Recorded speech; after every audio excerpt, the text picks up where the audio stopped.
Coming to you from Milwaukee, Wisconsin by way of Stone Mountain, Georgia. Birthed by the great state of South Carolina is the Bryant Land Country Podcast. Your place for any and everything in hunting, fishing, sports, and outdoor related, with heavy doses of randomness, guests, and an all-around good time. Here's your host, proud Gamecock, South Carolina forever, AB3.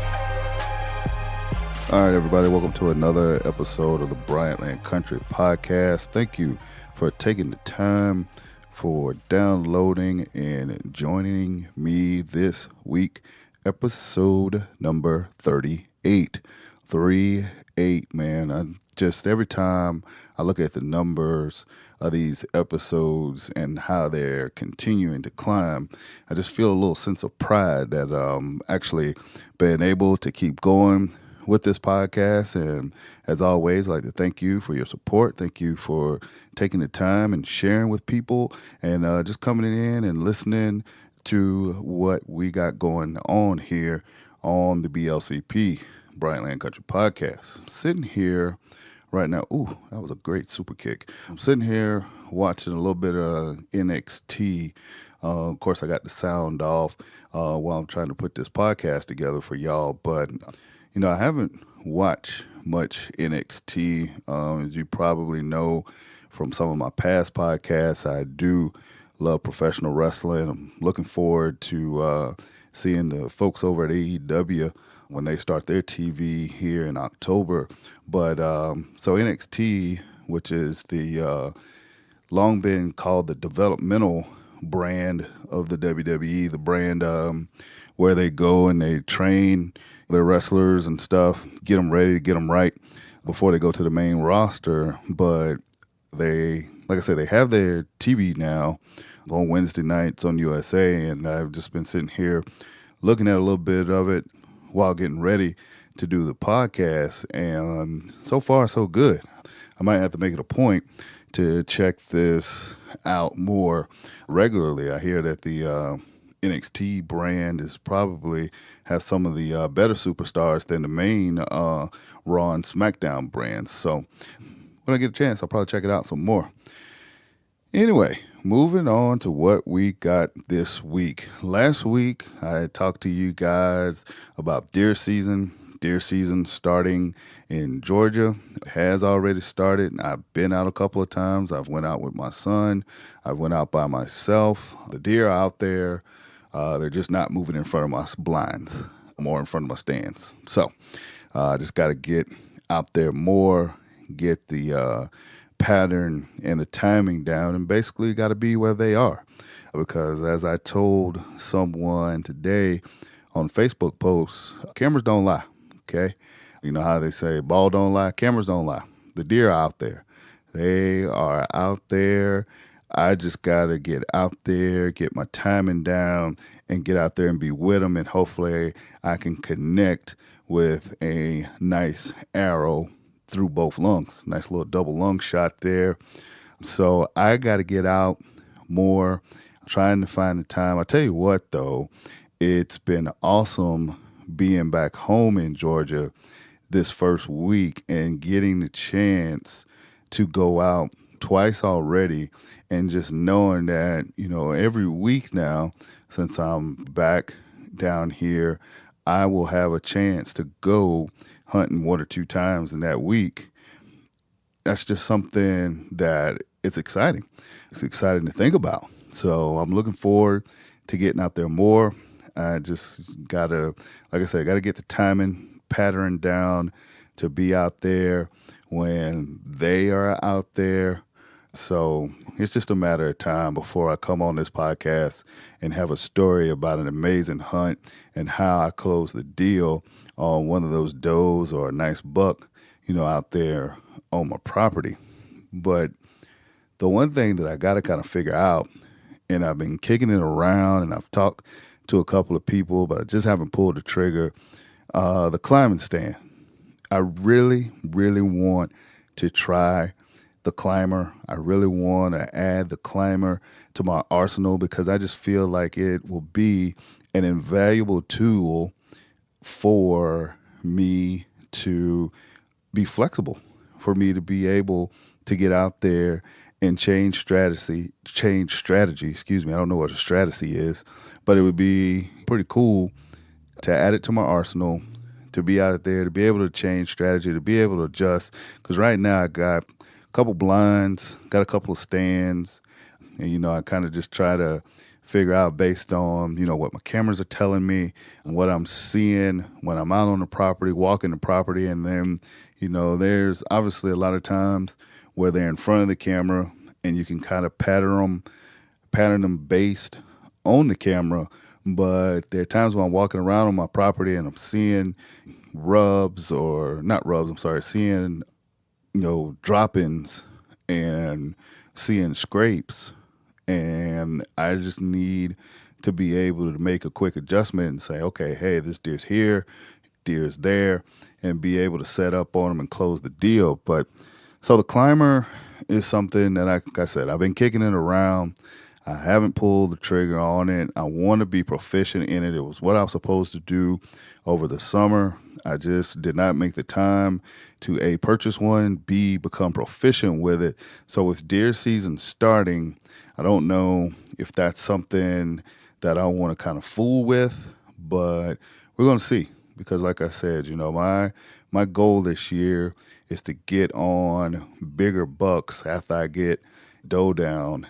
I want to get on some of those bigger bucks, especially once late October and November rolls around and I get those what I call pass-through bucks. They don't necessarily bed or call my property home, but they pass through looking for all the hot does. So I want to be able to take advantage of that. So I'm going to, like I said, I've been kicking the idea around. I just need to go ahead and do it, quit procrastinating, put all my fears aside, because that's the thing, man. The freaking climber, I don't want to be in a predicament where I end up falling out of a tree, okay? And it's just something about the stability and making sure that I'm stable on that thing so I don't fall out. So that's why I want to get it, want to play with it, want to monkey with it a little bit, be proficient about it, and then add the thing to my arsenal. And then that way I can come back and tell you guys greater stories. Bryant Land. So obviously for the last couple of weeks, you guys have heard me rant and raving on and on, going on and on, talking about deer season and it's deer season and the beginning of deer season. So a very interesting, or I should say, I got a very interesting piece of mail last week. And it's a piece of mail that comes every year, give or take, around the same time, depending on, when I go and pay for this thing. And I usually get it in the mail, like I said, roughly around the same time. What am I talking about, you ask? It's like, hey, AB3, you're not making any sense. What are you talking about? I'm talking about my federal duck stamp. I got my federal duck stamp. Now, for those of you who may not be familiar, the federal duck stamp is required to hunt waterfowl, ducks, geese, to hunt waterfowl in the United States. So you got to have your federal duck stamp, let you hunt anywhere in the country. It's one of those things that I always look forward to because it lets me know that one of my favorite seasons is right around the corner. And that's the waterfowl season, duck, geese. The last couple of years, I've kind of turned up the volume on going goose hunting, duck hunting. And like I said, I haven't even gotten settled into deer season yet, and I already got my federal duck stamp. So that came in the mail. Like I said, I'm always excited when I get it because it lets me know that duck season, goose season, it's right around the corner. Last year, I had the opportunity to go to opening day for goose season. I'm in Illinois. The weather was a little suspect. We didn't get anything. We didn't close the deal on anything. The geese did not cooperate. But the second day was amazing. We had a nice mixed bag. We had a couple geese, had a couple of woodies, a mallard, there in Illinois. And I know Illinois is not exactly destination hunting when it comes to ducks, but man, they got the geese.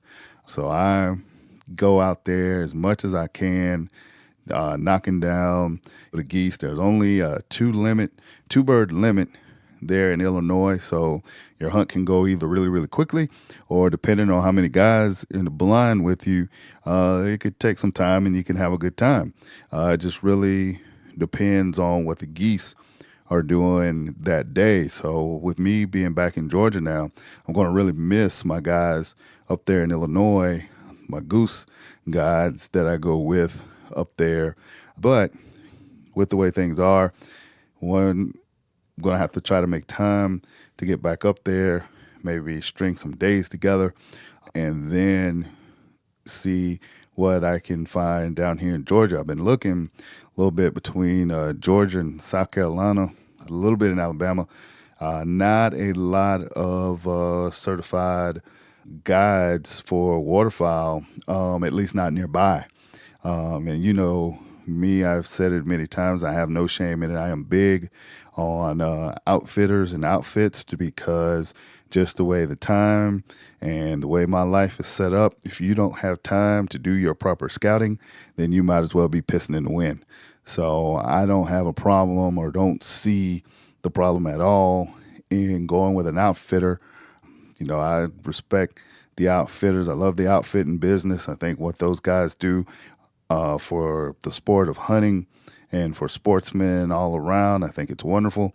So, yeah, in the search now to try to find someone that I can link up with guide-wise and just get out there and start hammering down geese and ducks. But I'm definitely going to try to make it back up to Illinois, like I said, string some days together and hit one of my old spots because, like I said, we had a good time out there. It would be cold, and, you know, I don't like cold much, but it's something about being in a pit on a either rainy, sloppy morning or on a really cold morning with all your layers, you know, with your waders, your jacket, and then listening to those geese and watching those geese come down or watching those ducks come down and then going out and letting these shells rain on them. Something about that, man, just makes you forget about what the weather is, and it becomes a super enjoyable experience. So got my federal duck stamp, got to get ready for waterfowl season. Deer season's in. Waterfowl's not too far behind. I know some early teal has opened up in certain places. I've never been much on early teal just because I'm putting the finishing touches on deer season, either getting ready for it or getting out on deer season. But man, two of the greatest seasons are getting ready to merge here in a little bit, and it's going to be exciting. Bryant Land. You know, once upon a time, your boy was in a relationship. I had a significant other, and when you are in such a situation, I'm sure as a lot of you can attest, the travel often comes up.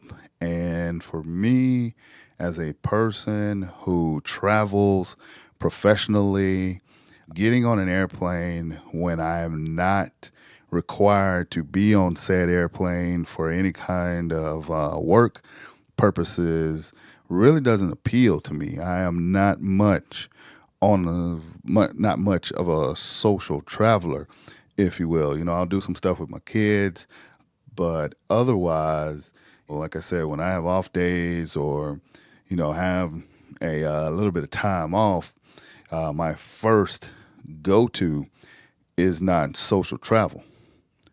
However, when it comes to trying to figure out going places to go and hunt something, count me in, okay? I'm saying that because, like I said, I got my waterfowl, got my duck stamp a few days ago. Man, I'm already looking and salivating about the opportunities that I may have to go do waterfowl hunting. Okay, you know, last couple of years, I've kind of made it a tradition of where I go do my goose hunting. When I was living in Wisconsin, I do my goose hunting in Illinois. Do a little bit of duck hunting in Wisconsin. Maybe get a chance to knock out some mixed bags in Illinois. But then I would always end my waterfowl season down in Arkansas last week of the duck season down there. I don't do a whole lot of the conservation, like spring stuff, because, I'm usually getting ready for turkey or trying to get right, to go turkey hunting in the next few months, maybe go out and try to get a hog or something like that. But this year, I'm looking to take some waterfowl trips, take some trips to go duck hunting. I don't know where yet. I got a couple of places in mind that I'm looking at, that I'm thinking about. But when you say, hey, let's travel to go hunt, or if I can find a place to travel to go hunt, count me in, man. I love it. I mean, you get to see whole new scenery. Usually, depending on where you go, food's pretty good. Sometimes you get to mingle with new people, talk to new hunters and stuff. I know for me personally, some of the best times and the best trips I've had have been when they were last minute and I was the only person on the place. I had full run of the place, and that's pretty cool. I mean, just being out there, and as a person who enjoys spending, a lot of time to themselves, especially, hunting by themselves, really not a thing for me. I love going with my son when we can get together and go out, but I also really enjoy being out there by myself. So when I travel and get a chance to travel and go hunt, it's really cool when it works out and you have the full run of the place. I mean, so far, I've been to Nebraska. I killed my first turkey in Nebraska. I've hunted on Lake Pepin in Wisconsin, duck hunted, a goose hunt in northern Illinois. Like I said, got some mixed bag hunts with ducks and geese in northern Illinois. We've hunted hogs in Texas. We've hunted hogs in Florida. I've hunted deer and hogs in South Carolina. Hunt deer and hogs here in Georgia. So, I mean, anytime that you can get a chance to go out of state and hunt, it's a great opportunity. So I'm looking forward to that. I'm not much on the safari. I don't really want to go out the country and do any kind of hunting. I know folks that have done the safaris, gone over to Africa, had a great time. Came back with some very successful hunts, a lot of successful bow kills and stuff, but going out of the country is not something that is appealing to me. I know that the duck hunts in Argentina are supposed to be really good. New Zealand is supposed to be absolutely magnificent for going over there. I've seen some very nice bow kills there, but the safari style hunting really doesn't do anything for me. I know one of the things that's on my goal bucket list, if you will, is to go alligator hunting here soon. I'd like to draw in Georgia. I've already started putting in my preference points, in South Carolina. I don't know what it is, and I don't know if you guys can relate to it or not, but me being from South Carolina, there's something special about being able to go to your home state and hunt and be successful in harvest. So, I want to go back deer hunting again in South Carolina. Love to go hunt alligators in South Carolina. It's very underrated, the size of alligators that people are pulling out in the swamps of South Carolina, either down in the low country or even, back home in the PD area where I'm from. But that's kind of really the next thing for me. Like bear hunting, I could really take or leave, something that I may want to try. But anytime that I can find a good place to get on some deer, hogs or turkeys, get on some ducks and geese, count me in. Those are the kind of things that, I'm looking forward to. And like I said, with the seasons getting ready to cross, hopefully the opportunities will present themselves. You got to balance everything. You got to balance, family, my kids, got to balance, work, traveling for that. And then once the dust kind of settles, not to mention putting together a kick-ass podcast for you guys, but once the dust settles, then being able to get out and go hunt and then come back and talk to you guys about these experiences, man. I'm looking forward to it. Like I said, the seasons are getting ready to cross, and it's going to be a good time for everyone. It's going to be a really good time. Bryant Land. All right, that's everything I pretty much wanted to cover this week on the BLCP, Bryant Land Country Podcast. Shoot me an email, man. I want to hear from y'all, whether you got anything to add about climbers, how many of y'all have already got your federal duck stamp, or if you got any cool kick-ass hunts that you're planning already that you got coming up, man, send me an email. Tell me about that stuff, ab3bryantland@gmail.com, or probably one of the best ways to get at me, either on Facebook, Bryant Land, or on Instagram, @official Bryant Land on the gram. We are on Twitter, @3BryantLand. So, hit me up, man. Let me know what you guys think about the climber. I know a lot of people that swear by them, a couple people that love blinds, hunting in blinds like myself.